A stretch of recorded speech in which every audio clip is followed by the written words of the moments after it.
Bible గ్రంథంలో నుంచి లూకాసు వార్త 24వ అధ్యాయము.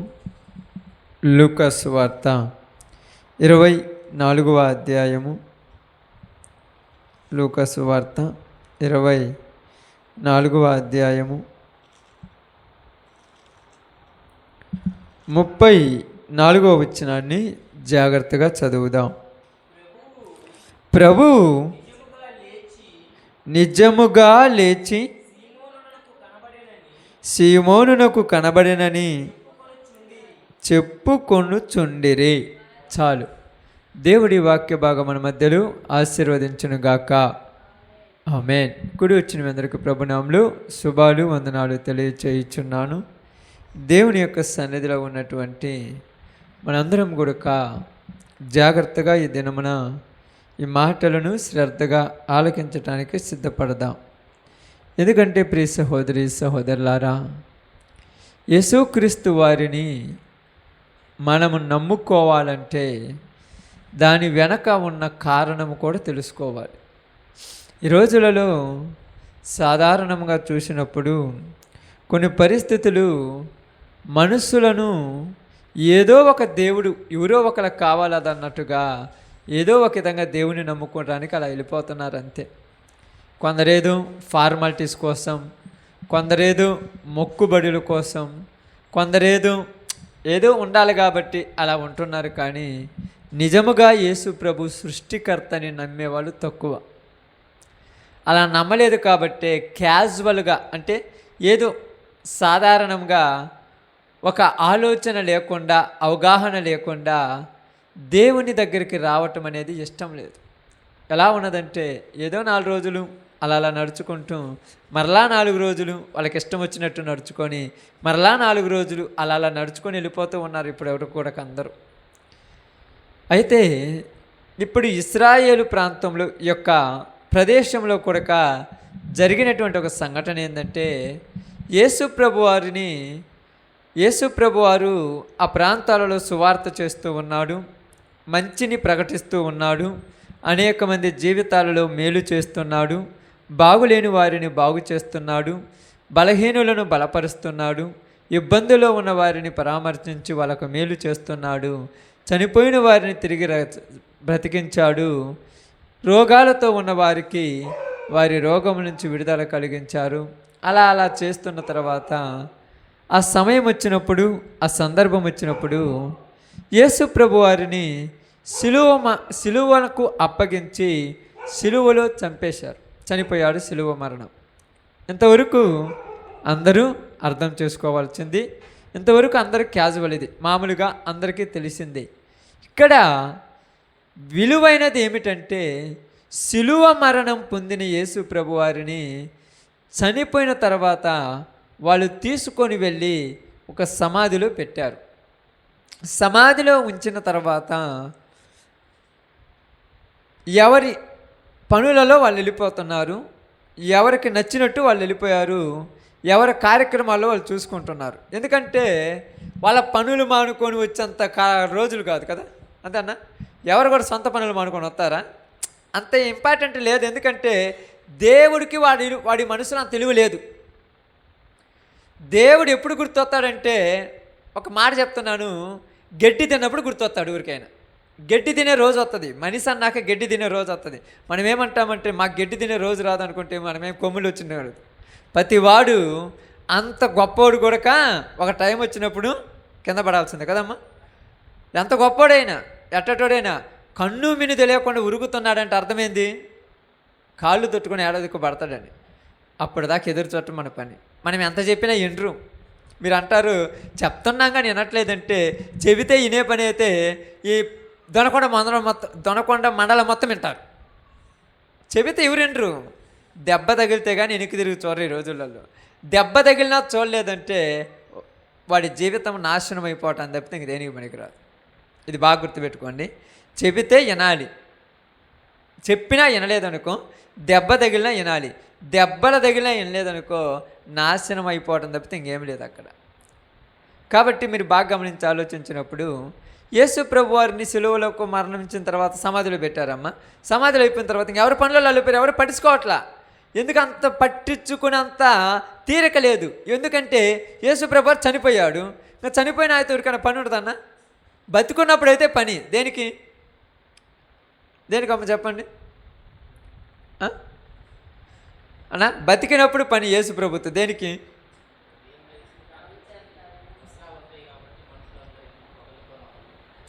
కాదు ఇక్కడ సిచ్యువేషన్ మనం ఆలోచిద్దాం. ఇక్కడ సిచ్యువేషన్, బైబిల్లో సిచ్యువేషన్ కొద్దిగా అవగాహన చూద్దాం. బతికినప్పుడు ఈ 12 మంది శిష్యులు ఉన్నారు కదా, వాళ్ళకి యేసు ప్రభుత్వ పని దేనికి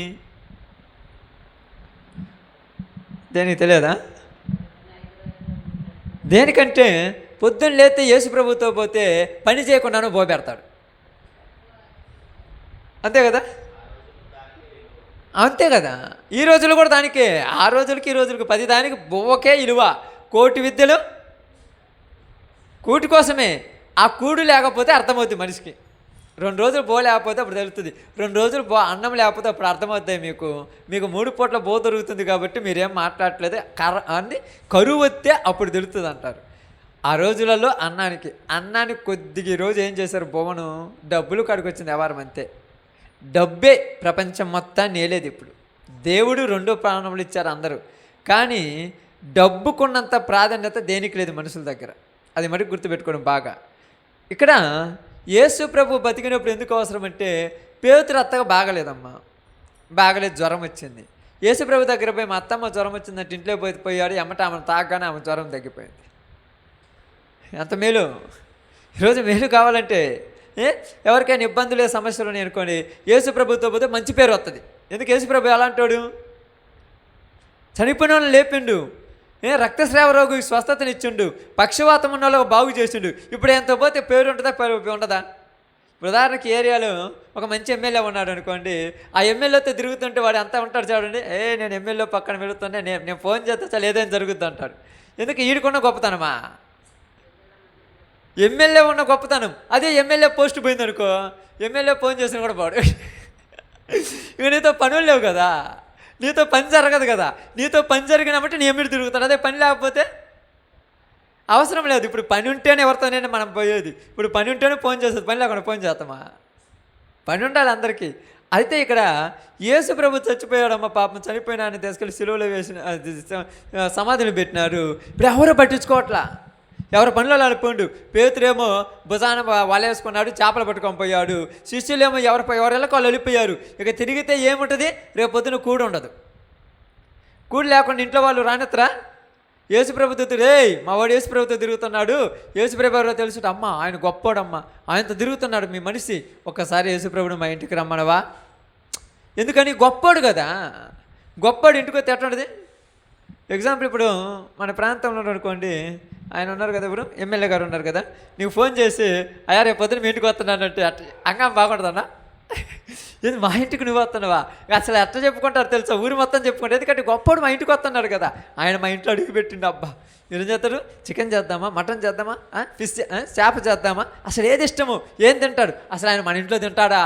అసలు వస్తున్నాడంటే ఏదో ఒకటి పెట్టాలి కదా, కనీసం ఏదో ఒకటి పెట్టాలి. అప్పుడు ఇల్లు ఏం చేస్తారు? అంత శుభ్రం చేసుకొని బాగా. అంటే గొప్ప వ్యక్తి వస్తున్నాడంటే అదొక విలువ. అదే పోస్ట్ పోయిన తర్వాత అది ఎమ్మెల్యే పోస్ట్ పోయింది, అన్నీ పోయింది, ఆయన కూడా మనలాగా రోజు పనికి పోతున్నాడు అనుకోండి, ఫోన్ చేసి నేను మీ ఇంటికి వస్తున్నా అంటే వస్తున్నాడు అంటలే, ఏం చేద్దాంలే, వాడితే ఏం పనిలే, వచ్చి ఏమడుగుతాడో. యేసు ప్రభు చనిపోయి సమాధిలో పెట్టిన తర్వాత కూడా మనుషులు బుద్ధులు అలాగున్నాయమ్మా. కానీ వాళ్ళందరిలో నిజముగా నమ్మిన ఒక స్త్రీ ఉంది, ఆమె పేరు మగ్దలేన మరియ. నిజముగా నమ్మిందాం పాప.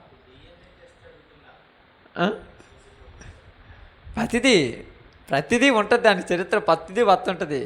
ఎందుకంటే ఏది వచ్చినా ఏది జరిగినా దైవము అనేది ఒకటి ఉంది. మనిషి ఎంత చేసినా చివరికి ఏం కావాలి చెప్పండి? అది గుర్తుపెట్టుకోవాలి మనం.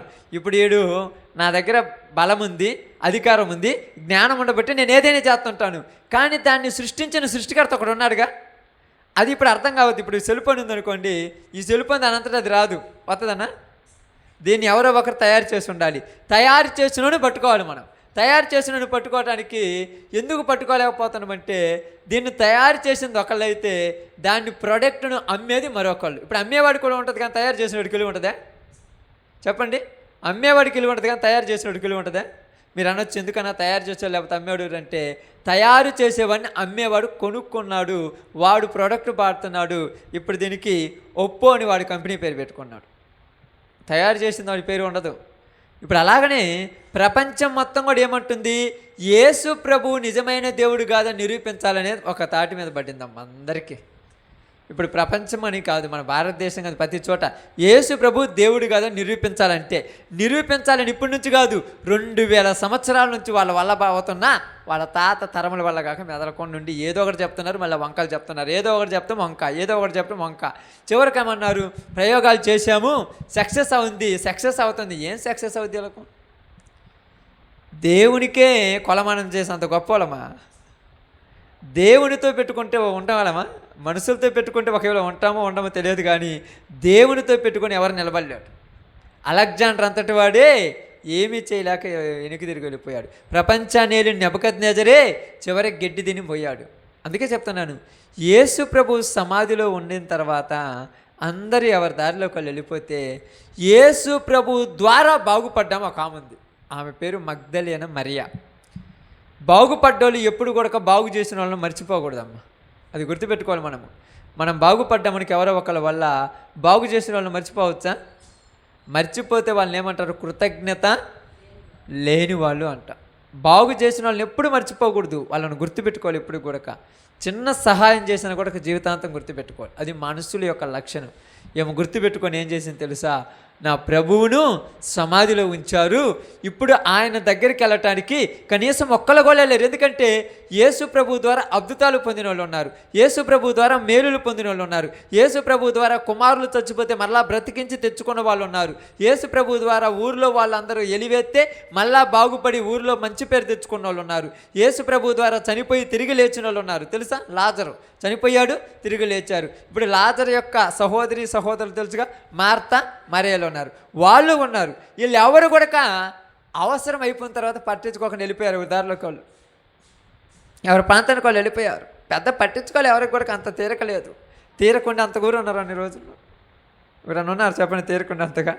ఈ రోజులలో ఉన్నామేమో కానీ ఆ రోజులు ఎవరు తీరకండి. ఎందుకంటే తీరిక చేయాలంటే దేవునికి సమయం ఇవ్వాలి. దేవునికి సమయం ఇచ్చేంత ఓపిక ఊరికి లేదా మీ రోజులు. అందరూ బిజీ షెడ్యూల్. ఏమయ్యారు? Busy schedule. ఒక ఆయన ఉన్నాడు, చాలా బిజీ తిరుగుతున్నాడు. ఏంటంటే నాకు క్షణం తీరకుండదు అసలు. నేను కనీసం 10 నిమిషాలు నిలబడి మాట్లాడితే 10,000 రూపాయలు పోతాయి, నాదంత బిజీ షెడ్యూల్ అన్నాడు. మరి పాపం అయితే మామూలు బిజినెస్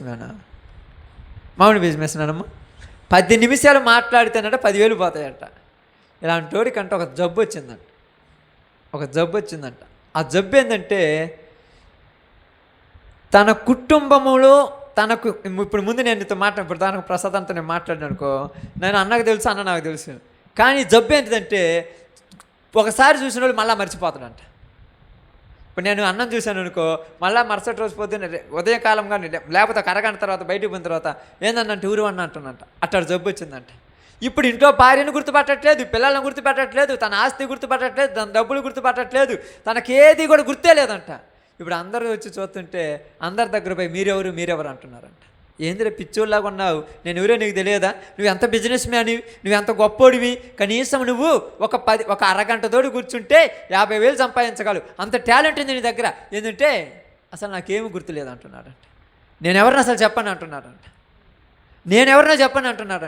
నువ్వెవరి మీద నువ్వు నా కొడుకు అంటే నువ్వెవరు అసలు అంటున్నాడంట. అంటే ఏమైంది? మైండ్ పోయింది. మైండ్ ఎందుకు పోయింది అన్నా? మైండ్ ఎందుకు పోతుంది చెప్పండి? అది కరెక్ట్ పాయింట్. అది ఎంత ఉండాలి అంతే ఉండాలి. ఓవర్ అయింది అనుకో, ఇంటికి భార్య కూడా రాని జాగ్రత్త. బయట లోపల గడియేసి తాళం వేసి బయట ఉండి తలుపు కొడుతుంటే 1 గంటకు వచ్చి నేను నిద్రలో ఉన్నానని ఉదయాన్నే లేచి 6 గంటలకు లేచి వచ్చి బయట ఉండి ఎందుకు బయట పడుకున్నామంటే తలుపు కొడుతుంటే తీవి ఏంటంటే నేను నిద్రలో ఉన్నాను గుర్తులేమంటుంది. ఎందుకు గుర్తులేదు? 2 రోజులు బయట పెడితే కానీ సిగ్గురాదని. అవునా కదా? నిజాలు ఎట్నే ఉంటాయి, కానీ మనకి ఎట్టుంటే ఎటకారంగా ఉంటాయి అన్నమాట. ఇక్కడ అదే బిజీ షెడ్యూల్ అందరూ.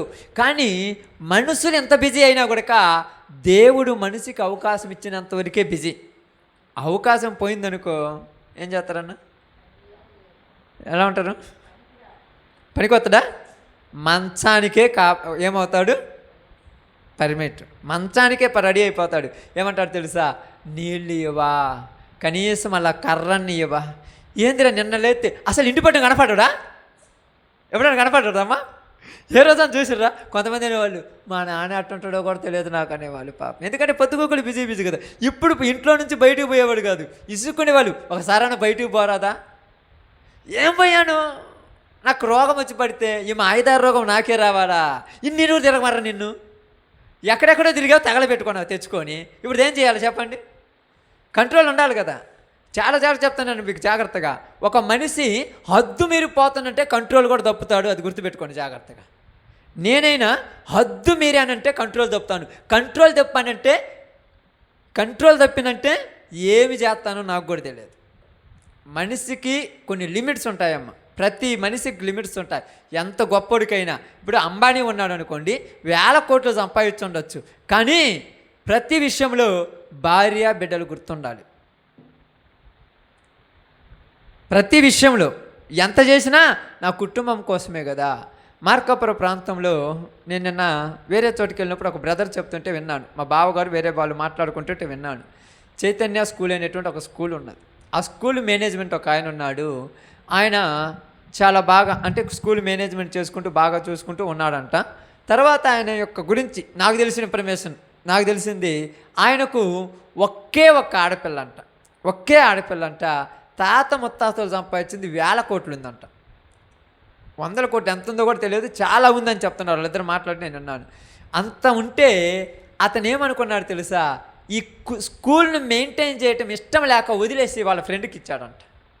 ఊరు వచ్చి, ఎందుకయ్యా ఎంత బాగున్నది, నువ్వు మంచిగా స్కూల్ నడిపిస్తున్నావు కదా, ఎందుకయ్యా ఇంకా దాన్ని బాగు చేయొచ్చు కదంటే, నాకు పుట్టింది ఒకే ఆడపిల్ల, ఉన్న ఆస్తి మొత్తము ఎంత ఇచ్చినా కూడా ఆ అమ్మాయికి తక్కువే.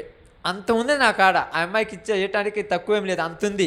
ఇప్పుడు నేను ఈ వయసులో ఆ స్కూల్ కాడికి పోయి ఫస్ట్ ర్యాంకులు రావాలి, పిల్లలను బాగా ఉంచాలి, అక్కడ ఏంది మళ్ళీ ఫ్లెక్సీలు వేపియాలి, ఫస్ట్ క్లాసులు రప్పియాలి, అప్పుడప్పుడు ఎంఈఓలు డిఈఓలు వీళ్ళందరూ వస్తారు. ఈ తలకాయ నొప్పి నాకు ఎందుకు? ఈ తలకాయ నొప్పి వద్దు. సంపాదించినాను, ప్రశాంతంగా నా కుమార్తె కావాల్సిన చూసుకొని ఇంట్లో భార్య బిడ్డతో ఉంటే అదే చాలు అనుకొని ఫ్రీగా ఉంటున్నాడంట. మనిషి అనుకుంటున్నాడు ఎక్కడ ఏం చేసినా కూడా జీవితంలో నువ్వు సంపాదించాల్సింది నీ కుటుంబం కోసమే. మనం ఏమనుకుంటాం తెలుసా? అంతా నాది అంటాం. ఎంత నీదైనా కూడా చివరికి నీకు బోబెట్టి దూరంటే నీ భార్య నీ పిల్లలే. అందరికడికి నా కాళ్ళు చేతులు ఉన్నంతకాలం అంటారు అంతా నా వాళ్ళు, అంతా నాదే తిరుగుతుంటాను, ఊరికి కుక్కలాగా తిరుగుతుంటాను. చివరికి నాకు ఏదైనా బాగలేకపోతే ఒక్క లైన్ ఇంటికాడికి వచ్చి పోయి పెడతాను. ఎవరైనా ఎప్పుడైనా ఏమన్నా పాములకు వచ్చి పాపంలే మా మామ మంచోళ్ళే అని అనుకుంటే, ప్రకాశ్ అన్న మంచోడు పాపం అప్పుడప్పుడు వచ్చి వాక్యం చెప్తారు. ఎప్పుడన్నా వచ్చి చూసి పోతారు, కానీ ఒక రోజు ఉండి కూర్చొని అన్నం పెట్టి నోట్లో పెట్టి తినమని చెప్తారు. ఎవరన్నా కట్టుకున్న పాపానికి ఆమె చేయాలి ఇంకంతే. అప్పుడు పెడతా ముద్ద పెడతా, తిరిగితే తిరిగొచ్చివే పట్టించుకోకపోతే ఇంతేనా? ఎందుకో నాకు ఈ కర్మ, ఏంది ఎంత కొనుక్కుతున్నావు? అన్నీ బాగున్నప్పుడు ఏ రోజున పడుచుకున్నావా నన్ను? ఏ రోజన్నా కనీసం ముద్దు ముచ్చట కానీ ఏ రోజన్నా నాతో కూర్చొని మాట్లాడివా? నాకు బిజీ అయిపోయావు. ఇప్పుడు ఏది లేకపోయాక నేనే గతేయ్యా. అర్థమవుతుందా? ఏది లేకపోయాక నేను గతేయ్యా అంటే ఎందుకు చెప్తున్నానంటే, అవసరం ఉన్నప్పుడు ఒకలాగా, అవసరం తీరినాక ఒకలాగా మగ్ధలేని మరియ లేదు. ఆమె గుర్తించింది, నా దేవుడు నా ప్రభువు నన్ను బాగు చేశాడు, నా జీవితాన్ని బాగు చేశాడు, నా బ్రతుకు బాగు చేశాడు, నా పరిస్థితిని బాగు చేశాడు. నన్ను ఊరిలో వాళ్ళందరూ కూడా చీ అన్నారు, నా కుటుంబంలో వాళ్ళు వెలివేశారు, నా బంధుమిత్రులు అసహించుకున్నారు, నా ఇంట్లో వాళ్ళకి నేను హేళనైపోయాను. ఎందుకంటే ఏమైందా మగ్ధలేని మరియకు 7 దెయ్యాలు పట్టాయంటాను. ఏంటంట? 7 దెయ్యాలు పడతాయమ్మా. పట్టినయేమో కదా, పడతాయి. 7 దెయ్యాలు అంటే ఏంటి? దెయ్యం అంటే ఏంటిది? దెయ్యాలంటే ఏంటి అనుకున్నారు మీరు అన్నట్టుగా? ఏదో తెల్ల చీర కట్టుకొని మల్లెపూలు పెట్టుకొని చీకట్లో వచ్చిందని దెయ్యం అనుకున్నారా? అయితే అసలు దెయ్యమే కాదు. దానివల్ల ఎవరికి డేంజర్ లేదు. మనిషికి పట్టే దెయ్యం ఏంటంటే వ్యభిచారం అనే దెయ్యం, దొంగతనం అనే దెయ్యం, మద్యపానం అనే దెయ్యం, తిరుగుతనం అనే దెయ్యం.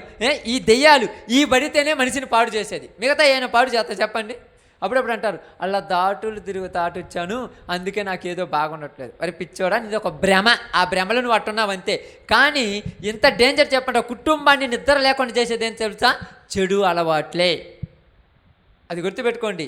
కుటుంబానికి ప్రశాంతత లేకుండా తెలుసా? చెడు అలవాట్లే. ఎందుకు వాడు అట్లా పిచ్చి పిచ్చి మాట్లాడుతున్నాడు? యవన కాలంలో వాడికి లేనిపోయిన టెన్షన్లు ఎందుకు? ఇప్పుడు ఏదో వాడికి ఏదో పేడ పట్టిందంటారు. పేడ ఏం పట్ల, ఏదో పనికి మాలిన దాన్ని గోకుంటాడు. ఏదో పనికి మాలిన దాని మీద మైండ్ అంతా దాని మీదే డిప్రెషన్లోకి పోయి ఉంటాడు. అందుకని పిచ్చి పిచ్చిగా మాట్లాడుతుంటారు. మీకు తెలుసో తెలియదు, ఈ మధ్యకాలంలో సెల్ ఫోన్ పిచ్చి ఎక్కువైపోయి ఏమైపోయింది తెలుసా? ఈ సెల్ ఫోన్ పిచ్చి ఎక్కువైపోయి రాత్రి నిద్రలో కూడా మాట్లాడుకుంటున్నారంట. మైండ్ దేని వైపు వెళ్ళిపోతుందో దాంట్లోని డిప్రెషన్లోకి వెళ్ళిపోతే వాడిని మనం ఏమంటున్నాం తెలుసా? అప్పుడప్పుడు అంటారు పెద్దలు, అప్పుడప్పుడు ఇట్లా అవుతారు కదా, ఏంటి ఈ మధ్య పిల్లోడు కుశాలుగు లేడు, కుదార్థంగా లేడు, ఏదో ఒకసారి చూపించచ్చు అంటాడు. ఎన్ని తాళ్ళు చూపించానంటే హాస్పిటల్లో కూడా ఏం కాలేదంటే ఒకసారి గడ్డ గింజలు కానీ లేకపోతే ఏదైనా అడిగొద్దామా, అలా మసీదు కడిపి ఒక అంతరం వేసుకొని వద్దామా, ఎన్ని వేయించాను ఈ పిచ్చి పోద్దా. పట్టింది మైండ్లో పట్టింది. నువ్వు పైన ఎన్ని చేయాలనుకుంటే ముందు ఏమీ లేదు. అవన్నీ ఈ మైండ్లో ఒక డిప్రెషన్లోకి వెళ్ళిపోతాడు. ఆ డిప్రెషన్లోకి వెళ్ళిపోయినాడు బయటికి రావాలంటే ఏదో ఒక దెబ్బ తగలాల్సిందే. అది మరి గుర్తుపెట్టుకోండి. డిప్రెషన్లోకి వెళ్తాడు. ఒక పిచ్చి పట్టినోడు బయటికి రావాలంటే ఏదో ఒక దెబ్బ తగలాల్సిందే. ఏదో ఒక దెబ్బ తగలాల్సిందే. బాగా ఆలోచించండి. గుంటూరు ప్రాంతంలో నాకు తెలిసినటువంటి ఒక బ్రదర్ ఉన్నాడు. ఆ బ్రదర్ పేరు మీ అందరికీ తెలుసు కానీ మీకు చెప్పను ఆ పేరు కూడా. అంటే మీ అందరికంటే మీకు గదిలే, ఎడన్న వాళ్ళకి తెలుసు, వాళ్ళు ఆ ఊరే తెలుసు కాబట్టి మీకు చెప్పను. ఆయన మా దగ్గరికి ప్రార్థనకు వస్తున్నటువంటి ఒక అక్కోళ్ళ తమ్ముడు. ఆ బ్రదరు మంచిగా వివాహమైంది. వివాహమైన తర్వాత వాళ్ళ భార్యకు 2 మగపిల్లలు, పండంటి పిల్లలు, ఎర్రగా బాగుంటారు, చాలా చక్కగా ఉంటారు ఆ పిల్లల్ని. నేను కూడా వాళ్ళ ఇంటికాడికి 4-5 సార్లు వెళ్ళి చూసి వచ్చాను. పాపం బాగున్నారు. తర్వాత అతను ఏం జరిగిందంటే వివాహం అయ్యి 2 పిల్లలు పుట్టిన తర్వాత గుంటూరులో ఒక ఇది ఫైనాన్స్లో ఇలాంటి దాంట్లో జాబ్ చేసుకుంటూ హౌస్ క్లీనింగ్ ఉంటుంది చూడన్న, క్లీన్ చేస్తుంటారు చూడు, ఇలాంటి దాంట్లో జాబ్ చేసుకుంటూ ఒక్కొక్కటి చేసుకుంటూ బిజినెస్ చేసుకుంటూ అక్కడక్కడ ఉండటం వల్ల ఎవరితో ఒకరితో పరిచయం అయిపోయి ఆ పరిచయం ఎంత దాకా వచ్చిందంటే భార్యకు విడాకులు ఇస్తాననే దాకా వచ్చింది ఆ పరిచయం. తర్వాత ఏమైందంటే కొన్ని రోజుల అలా ఉన్న తర్వాత ఆ యొక్క పరిచయమైన వ్యక్తి ఉంది కదా, అవసరం ఉన్న వరకే వాడుకుంటుంది. ఎవరైనా ఆడదైనా మగోడైనా అంతే, అవసరం ఉన్న వరకే, తర్వాత తీసి పక్కన నొక్కాల్సిందే. ఆయన దగ్గర అన్నీ అయిపోయిన తర్వాత ఏమన్నదంటే నీతో నాకు సంబంధం పని లేదు, నేను వదిలేస్తానని చెప్పేసి ఆయన వదిలేసి వేరే వారితో కొద్దిగా పరిచయాలు ఉన్నాయంట. ఇప్పుడు ఆమె ఎవరితోనో ఫోన్ మాట్లాడుతుందని మనం రోజు పోయి మందు అవుతున్నట్ట. నీ భార్య ఎవరితో మాట్లాడితే నువ్వు మందు తాగినా అది పద్ధతి. ఎవరో ఒకళ్ళతో ఫోన్ మాట్లాడుతుంటే రోజు మందు తాగి ఇంట్లో భార్య దగ్గర పోడు, పిల్లలను పడుచుకోడంట, ఏం చేయడంట, మంచి డిప్రెషన్లోకి వెళ్ళిపోయి 1-2 నెలల తర్వాత చచ్చిపోవాలని ఫీల్ అయిపోయి వాళ్ళకు ఫోన్ చేస్తే నాకు ఇచ్చారు ఆ నెంబరు. నేను మాట్లాడాను, ఒకటే చెప్పాను, అన్న ఏమవ్వాలంటే అన్న నాకు వల్ల అయితే కాదు, నేను చచ్చిపోవాలనుకున్నాను. చచ్చిపోయే ముందు ఒక్కసారి నా దగ్గరకు వచ్చి పొమ్మన్నాను. మా ఊరు వచ్చాడు. వచ్చిన తర్వాత 2 రోజులు ఉన్నాడు నాతో ప్రార్థనకు వచ్చాడు, అక్కడక్కడికి వచ్చాడు, తిరిగి 2-3 రోజులు ఉన్నాడు. 2-3 రోజులు ఉన్న తర్వాత పోతా ఏమన్నాడంటే, ఛీ నా బంగారం లాంటి కొడుకులు ఉన్నారు, బంగారం లాంటి భార్య ఉంది, పనికి మాలిన దానికోసం నన్ను చచ్చిపోతే అట్టా అని ఇప్పుడు మరలా వేరే జాబ్ ఎత్తుక్కొని ఆ పాత సిమ్ ఉంది కదా, ఆ యొక్క ఆలోచనలు వాటన్నిటిని తగలబెట్టేసి మంచిగా జీవిస్తున్నాడు. ఈ మధ్యకాలంలోనే దేవుని నమ్ముకున్నాడు, బాగా ప్రార్థన పోతున్నాడు, కుటుంబాన్ని బాగా మంచి మార్గంలో నడిపించుకుంటున్నాడు. ఇప్పుడు ఎప్పుడన్నా ఫోన్ చేసి మాట్లాడుతున్నప్పుడు ఏందన్నా బాగున్నామంటే బాగున్నానన్న, నాకేమైందన్న అంటున్నాడు. అంటే ఎందుకు చెప్తున్నానంటే ఒక మనిషికి ఒక అలవాటు ప్రారంభం ఎలాగుంటుందో తెలుసా? సంతోషం కోసం ఏదైనా ప్రారంభించేది. సిగరెట్ తాగుతారు అనుకో, ఫ్రెండ్షిప్తో సంతోషం కోసం తాగుతుంటాం. మందు తాగుతున్నారు అనుకో, సంతోషం కోసం, లేదా ఎంటర్టైన్మెంట్ కోసం తాగుతుంటాం. సినిమాలు చూస్తున్నాం అనుకో, సంతోషం కోసం. కానీ సంతోషం చివరికి ఏమవుద్దంట? వ్యసనముగా మారుద్ది. అది డేంజర్. సంతోషం కోసం నువ్వు థమ్సప్ తాగితే పెద్ద ప్రాబ్లం ఏం లేదన్నా, ఏదో ఈరోజు కుదార్థంగా ఉంది థమ్సప్ తాగుదామంటే. కానీ థమ్సప్ లేకపోతే తలకాయ నొప్పి లేస్తా చూడు, అదే ప్రాబ్లం ఇప్పుడు. అవునా కదా? పొద్దున్నే చలికి ఏదో ఒక టీ నీళ్ళు తాగితే పెద్ద ప్రాబ్లం లేదు, టీ లేకపోతే తలకాయ నొప్పి వస్తా చూడు, అదే ప్రాబ్లం అయింది. ఆ టీ లేకపోతే తలకాయ నొప్పి వచ్చినప్పుడు, ఆ తలకాయ నొప్పి వచ్చినప్పుడు ఏం చేస్తామంటే పక్కన వాళ్ళ దగ్గరకైనా పోయి ఒక 5 రూపాయలు ఇవ్వ టీ తాగుతాను నన్ను అడుగుతా. అప్పుడు అనుకో 5 రూపాయలు లేకుండా నన్ను అడుగుతారంటే అది పిచ్చట్టాడిది. ఏం చేస్తామన్నా? టీ పిచ్చి అట్టుంది అనుకోండి, ఇంకా మందు పిచ్చో ఎవరైనా అడుగుతారు, అది పిచ్చి. కానీ సంతోషం కోసం తాగిరనుకో ఏం కాదు. ఉదాహరణ చెప్తున్నాను, తాగి కొంతమంది ఉంటారు, ఆ టైంలో తాగేస్తారు, చీ అంటారు, వదిలేస్తారు అంతే. కానీ కొంతమందికి అది వ్యసనంగా మారుద్ది. కొంతమంది ఫోన్ ఉంటారు, ఇదేం చేస్తారు, టైంపాస్ కోసం మా అమ్మ వాళ్ళతోనూ నువ్వు ఎప్పుడైనా బయట పోయినప్పుడు మాట్లాడటానికి నాకు ఫోన్ కొనివ్వమంటారు. కానీ ఫోన్ పిచ్చి పడింది అనుకో, ఇంట్లో భర్త వచ్చినా కూడా బోబెట్టుకుని మాట్లాడుతూనే ఉంటారు. అంతే కదమ్మా? అదొక వ్యసనం, వ్యసనమైంది. ఈ వ్యసనాలలోనికి మనుషుని పోయిందంటే, వ్యసనంలో నుంచి బయటికి రావాలంటే ఏం కావాలి చెప్పండి? ఏం కావాలమ్మా? జ్ఞానం లేకుండా ఊరుకుందమ్మా. జ్ఞానం లేకుండా ఊరుకొని ఉంటుందా? ఏమనుకోవద్దు దయచేసి, మనం మాట్లాడుకుందాం. జ్ఞానం లేకపోతే అల్లదుగా అలా ఉన్నటువంటి గడ్డి పెట్టింది తింటుంది తిన్నుగా, అయ్యే గడ్డను. జ్ఞానం అని ప్రతి మనిషికి జ్ఞానం ఉందమ్మా. మీకు అందరూ చెప్తాను, దయచేసి చెప్తున్నాను, ప్రతి మనిషికి ఏముంటుంది? జ్ఞానం ఉంటుంది. ప్రతి మనిషికి తెలివి ఉంటుంది. ప్రతి మనిషికి అన్నీ ఉంటుంది. అందుకని అన్నీ ఉన్నాయి కాబట్టే ఉదయాన్నే లేచిన వెంటనే కావాలంటే చూడండి, 500 రూపాయల కాగితం తీసుకుపోయి 20 రూపాయల కాగితం అని ఊరికేయడు.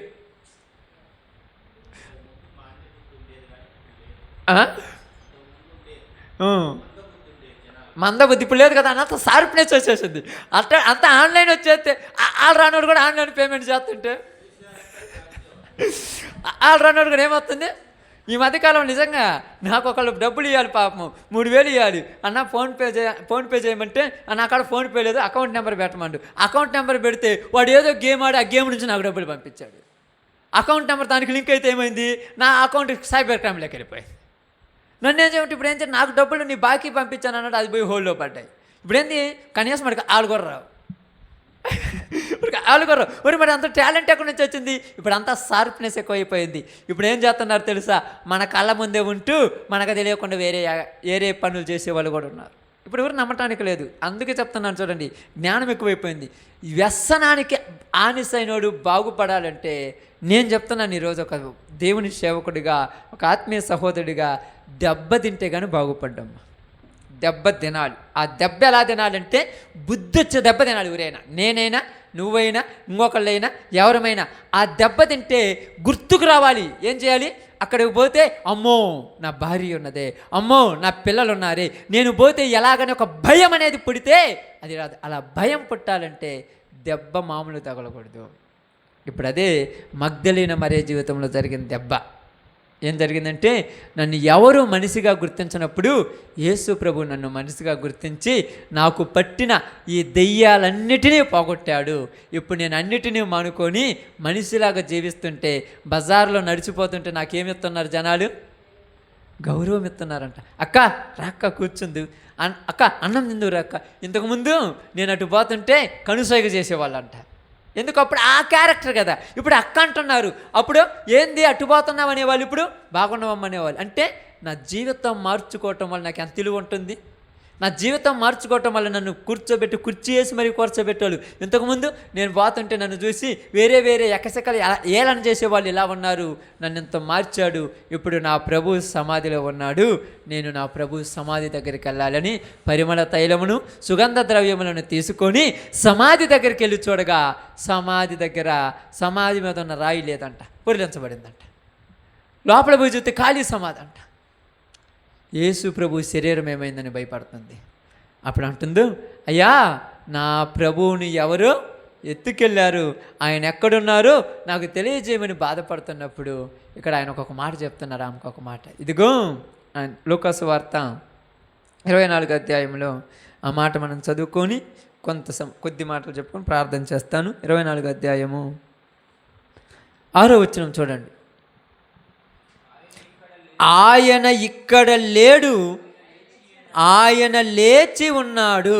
ఆమేన్. ఆయన ఇక్కడ లేడు, ఆయన లేచి ఉన్నాడు. కాబట్టి సజీవుడైన వానిని మృతులలో ఎందుకు ఎతుకుచున్నారు? యేసు ప్రభు ఏమయ్యాడు? ఆయన చెప్పినట్టుగానే మరలా తిరిగి లేచాడు. ఇప్పుడు మీరు అక్కడ ఆయన ఎతకాల్సిన అవసరం లేదు, వెళ్ళేసి ఆయన అక్కడ ఉన్నాడని వెళ్ళమన్నాడు. ఇప్పుడు యేసు ప్రభు తిరిగి లేచాడంటే ఎవరైనా నమ్ముతారా?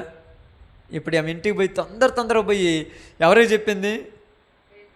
ఇంటికాడ ఒక ఆయన ఉన్నాడు, ఎప్పుడు మనతో స్నేహంగా ఉంటారు కదా, ఆయన ఉన్నాడు. పేతురు దగ్గరికి పోయి, పేతురు యేసు ప్రభు లేచాడు అంటాను కానీ ఉరుకోని వస్తున్నాడు. ఆయన కూడా నిజమా అని వచ్చి పోయి సమాధిలో చూస్తే ఏమి కానరాలేదు. సమాధిలో లేడు, నిజంగా లేచాడా? ఇక్కడ బాగానండి, నిజంగా లేచాడా? మనం అంత ఈజీగా నమ్మము. నిజంగా నమ్ముతామన్నా, కళ్ళతో చూపించినా నమ్మం ఈ రోజులలో. ఎందుకంటే దానికి కూడా ఏమంటాం, ఇదేదో కనికట్టుంది అనుకుంటాం, ఇదేదో మాయ చేసుకుంటున్నారు అనుకుంటాం. కళ్ళ చూసి నమ్మకుండా ఆయన వెళ్ళిపోతుంటే అప్పుడు అంటున్నాడు ఆయన. ఇక్కడ మనకు మాట్లాడే మాట ఇప్పుడు చదవండి అమ్మా, సందర్భాన్ని జాగ్రత్త చదవండి. ఇప్పుడు చదివిన సందర్భం, ప్రభువు నిజముగా లేచి సీమోనునకు కనబడెను. ఎవరికంట? పేతురు కనపడ్డాడంట. ఎందుకు? పేతురికి ఏమొచ్చిందమ్మా? పేతురుకు డౌట్ వచ్చింది. డౌట్ వచ్చినప్పుడు డౌట్ క్లారిఫై చేయాలా చేయకూడదా? చెప్పండి. ఇప్పుడు ఏదైనా మీకు డౌట్ వచ్చింది అనుకో, డౌట్ క్లారిఫై చేయాలి లేదా? అప్పుడప్పుడు ఉదాహరణకి ఎగ్జాంపుల్గా అంటే మనకు అర్థం కావడానికి చెప్తాను ఒక విషయము. మీరు ఎప్పుడెప్పుడు ఏంటంటే ఎవరంటే అమ్మాయి అనుకుంటా, మా శాంతమ్మ ఉందిలే, వాళ్ళ నాన్న ఈ మధ్యకాలం మా మ్యారేజ్ అయిన తర్వాత మందు మానుకున్నాడు. బాగుంది. ఎందుకు మానుకున్నాడు అంటే వరకు మానుకున్నాడు అనుకున్నావా? దేవుడు కొట్టాడు. ఏం చెప్తాడు? డాక్టర్ దగ్గర పోతే నీకు గుండె పోయింది, నువ్వు మందు తాగితే చచ్చిపోతావు చెప్పాడు. అదే దెబ్బ అంటే మామూలుగా ఉందా? ఇప్పుడు ఎప్పుడెప్పుడన్నా వర్క్ అట్ట ట్రై చేస్తాడంట. ట్రై చేస్తే ఏమంటాడంటే 3 రోజులు మనిషి కాడు. ఇక మనం ఏం చేద్దాం? అట్లాంటప్పుడు మొన్న ఒకసారి డౌట్ వచ్చి ఏదైనప్పుడు మక్కేమన్నా తెలుసా, ఒకసారి నూరు హాను నమ్మలా. ఇక నమ్ముతురా? నేను లేదు నిజమన్నా కూడా నమ్మట్లా. ఎందుకు లేదు? నాకు ఎంత భయం అన్నా కూడా నన్ను నమ్ముంటే ఒకసారి హాను నోరు దగ్గర పోయి ఆ అనమాటుంది. హా అన్నాడు. ఏ వాసన రాలేదంటే రాలేదులే అంటే నువ్వు నమ్మావు. రుజువులు అంటే ఈయన కూడా ఏమంటున్నాడు? లేచుంటే నాకు కనపడాలి. అందుకని యేసు ప్రభు వారు ఆయనకు పోయి కనపడ్డాడు. నేను లేచినాను పేతురు వాడు. ఆయన కనపడగానే వెంటనే పేతురు పోయి అందరూ చెప్తున్నాడు, యేసు ప్రభు వారు లేచాడు. నిజమేనంటే అందరు నమ్ముతురా? ఈయన కనపడరు కాబట్టి నమ్మిడు, మిగతా వాళ్ళు నమ్ముతురా? అక్కడ తోమను ఒక ఆయన ఉంటే ఆయన గాయాలలో నేను ఏళ్ళు పెడితేగా నేను నమ్మను అన్నట్టు. మళ్ళీ ఒక్కొక్కరికి ఒక్కొక్క డౌట్. మామూలు డౌటా అన్న? మామూలు డౌటా? ఏమంటాం తెలుసా? అందరూ ఊరేం దేవుడేలే, ఏమైందిలే, ఏడైతేమిలే, అంతే, యాడికి పోతే మూడు మాట్లాడుకుంటాం. కానీ డౌట్ ఉంది. అందుకని మళ్ళీ ఏమన్నాడు? యోహాను సువార్త 19వ అధ్యాయం 20వ అధ్యాయం 27వ వచనం. 20వ అధ్యాయం 27. యోహాను సువార్త 20వ అధ్యాయం 27. తోమాను చూచి నీ వ్రేలు చాచి నా చేతులు చూడుము, నీ చెయ్యి చాచి నా ప్రక్కలో ఉంచి అవిశ్వాసివి కాక విశ్వాసివై ఉండమనెను. తోమా, నువ్వు డౌట్ పడ్డావుగా. ఏమని డౌట్ పడ్డావు? నిజంగా ఆయన ఆళ్ళేసిండ్లయ్యా, మీరేదో మాయ మాటలు చెప్తున్నారు అన్నావుగా. ఇదిగో నేనే వచ్చి నా పక్కలో చేయబెట్టి చూడు, ఇగో నా చేతికి గాయాలు చూడు. మీరు ఒకవేళ నన్ను భూతం అనుకుంటున్నారేమో, భూతానికి నాలాగా ఏముండవంట, శరీరము ఎముకలు ఉండవు. కావాలంటే నేను మీకు నిజముగా నేను దేవుని కుమారుణ్ణి, నేను లేచి ఉన్నాను, దీనికి ఇదే ఆనవాలని వాళ్ళకు కనపడ్డాడు ఆయన. కనపడిన తర్వాత వాళ్ళు నమ్మి యేసు ప్రభువు కోసం ప్రాణాలని ఇవ్వటానికి రెడీ అయిపోయారు. తర్వాత అంతకుముందు నమ్మలా. అంతకుముందు ఏం చేశారు? బిజీ షెడ్యూల్ కదా, వాళ్ళలో బుధాదిని వేసుకొని చేపలు పట్టుకోవటానికి పోయారు. ఇప్పుడు ఏమంటున్నారు తెలుసా? యేసు ప్రభువు నిజమైన రక్షకుడు, మా జీవితాలను మార్చాడు, మరలా చనిపోయి తిరిగి లేచాడు. ప్రపంచంలో పైన ఆకాశం అంది కానీ, కింద భూమి ఎందు కానీ, భూమి కింద నీటి ఎందు కానీ ఎవరు కూడా తిరిగి లేచిన వారు లేరు. ఈయనే లేచాడు కాబట్టి ఈయనకు మేము ఏమని రాయబడింది అక్కడ? ఈయనకు మేము సాక్షులము, మీరు నమ్మినా నమ్మకపోయినా మేము కళ్ళతో చూసాం, మేము చెప్తున్నామన్నారమ్మ. ఇక్కడ రుజువులు చేయాల్సిన, నేను నమ్మాను, నువ్వు నమ్మితే నీకు కార్యం జరుగుద్ది. కానీ ఇక్కడ నమ్మాలంటే మొట్టమొదట మనం ఏం చేయాలి తెలుసా? మనకు పట్టినటువంటి పిచ్చిని పక్కన పెట్టాలి. అది మనకు కొన్ని ఏదైతే చూడు వ్యసనం అమ్మ చూడండి, అంటే ఆ వ్యసనంలో నుంచి ఒక్కసారి నేను పొద్దుగూకులు చెప్పట్లే, ఒక్కసారి ఇప్పుడు నాకు ఇంతకుముందు చదవాలనిపించి జాబ్ చేయాలనిపించి ఏరే పిచ్చి లేదు. ఆ జాబులోకి వెళ్ళాను, దాన్ని తీసుకున్నాను. ఆ జాబ్ చేసిన తర్వాత అప్పుడు బయటకు వచ్చిన తర్వాత ఎవరైనా ఈరోజు మా ఊర్లో ఎవరైనా వచ్చి నువ్వు ఇదేందిరా, ఎందుకురా, ఏ జాబు లేకొచ్చావు నన్ను అడగట్లా. ఎందుకంటే జాబు చేసి నాకు అవసరం లేదని పరిచర్యకు వచ్చాను. ఒక క్లారిటీ ఉండాలి మనం పని చేసేటప్పుడు. ఒక క్లారిటీ లేకుండా పని చేస్తే మనల్ని కూడా పిచ్చోళ్ళు అంటారు. క్లారిటీ ఉండాలి ఖచ్చితంగా. కాబట్టి యేసు ప్రభు తిరిగి లేచాడు. తిరిగి లేచిన ఆయన మనందరికీ చెప్తున్నాడు, మనందరము ఖచ్చితంగా చచ్చిపోతాం. డబ్బు ఉన్నోడు చచ్చిపోతాడు, డబ్బు లేనోడు చచ్చిపోతాడు, జబ్బు ఉన్నోడు చస్తాడు, జబ్బు లేనోడు చస్తాడు, పెద్దోడు చస్తాడు, చిన్నోడు చస్తాడు, ప్రతివాడు చచ్చిపోతాడు. చనిపోయిన తర్వాత ఖచ్చితంగా చేసిన వాటి ప్రతిఫలం ఉంటుంది. మనం అనుకుంటాం ఊరు చూశారని. నువ్వు చూసినా చూడకపోయినా, నేను చూసినా చూడకపోయినా, అప్పుడిప్పుడు మనం అంటాం చూడండి, నువ్వు చేసింది యాడికి పోదు, నీ ఎమ్మటే వస్తుంది. దాని ప్రతిఫలం ఆ రోజు పొందాలి. కాబట్టి ఈరోజే దేవుడు మనకేమంటున్నాడంటే, ఇప్పటి వరకు ఏదో ఒకటి చేసినా కూడా ఇక నుంచైనా ప్రభువా, నేను అలా కాకుండా నా బాధ్యత ప్రకారము, నా పద్ధతి ప్రకారము నీతి న్యాయంగా నేను జీవిస్తాను, నా పాత జీవితాన్ని వదిలిపెడతాను అని చెప్పినటువంటి తోమలాగా మనము కూడా ఒక మాట చెప్పుకొని అలాగ జీవించడానికి ప్రయాసపడితే దేవుడు మన జీవితంలో మేలులే చేస్తాడు, కీడులు చెయ్యడు, మేలులే చేస్తాడు. అవిశ్వాసివి కాక విశ్వాసిగా ఉండు అన్నాడు. అంటే విశ్వాసిగా ఉండాలంటే ముందు మనం ఏం చేయాలి తెలుసా? మన పని మనం కరెక్ట్గా చేస్తే అదే వస్తుంది. అంతే. పెద్ద మనం అంటాం ఈ తప్పులు చేయకూడదుగా, ఈ తప్పులు చేసేది రెండో పాయింట్, వాటిని వదిలేయాలి. ముందు మన బాధ్యత మనం నెరవేర్తే చాలు. మనిషిలాగా జీవిస్తే అదే దేవుడు కోరుకునేది. మనిషిని ఏది కోరుకోవట్లా. నుంచి దొనకొండ పోవాలనుకుంటే దొనకొండ పోతున్నానని చెప్పి దొనకొండ పోతే సార్ అందరూ మెచ్చుకుంటారు. దొనకొండ పోతున్నానని చెప్పి ఇటు మార్కాపురము, అటు నుంచి అది తిపరాంతం నుంచి వినుకొండ నుంచి అదేవురు అటుంచుడు అదేదో అది మాచర్ల నుంచి అటు పోయి ఒంగోలు నుంచి దొనకొండ వచ్చిననుకో, నేను దొనకొండ పట్టడానికి ఎంత టైం పట్టిందండి? పావద్దా అంటే మీకు తెలియదు ప్రసాద్ అన్న రాజుకు మీకు తెలియదు దొనకండి ఎంత ఏండే కదా, ఇది చుట్టూ తిరిగి పడే దొరకదు అట్లాడదు. జీవితంలో మనం అనుకుంటున్నాం మనం చేస్తున్న ఎవరు చూడట్లేదు అనుకుంటున్నాం. పైన దేవుడు ఉన్నాడు, ఖచ్చితంగా ప్రతి దానికి లెక్క చెప్తూనే ఉంటాడు. కాబట్టి ఈరోజు నీతో నాతో దేవుడు చెప్పిన ఒక చిన్న మాట ఏంటంటే, నమ్మితే గొప్ప కార్యం చూస్తావు, నమ్మకపోతే నమ్మినంత వరకు నీ జీవితాన్ని దేవుడు పొడిగిస్తాడు. అవకాశం పోయిన తర్వాత నమ్మినా, కరెంటు పోయిన తర్వాత ఏమెత్తుకుంటాం? దీపం ఉండగానే ఇల్లు చక్కబెట్టుకోవాలి. అలాగ మనం జీవించి పునరుత్థానుడైనటువంటి యేసు ప్రభు వారు నిజంగా లేచాడు కాబట్టి మనములను ఆయన బాగు చేసి పరలోకం కోసం నిలబెడతామని ప్రార్థన చేద్దాం. అందరూ కూడా తల వంచండి, ప్రార్థనలోకి భవితం ఈ సమయంలో. స్తోత్రం దేవ.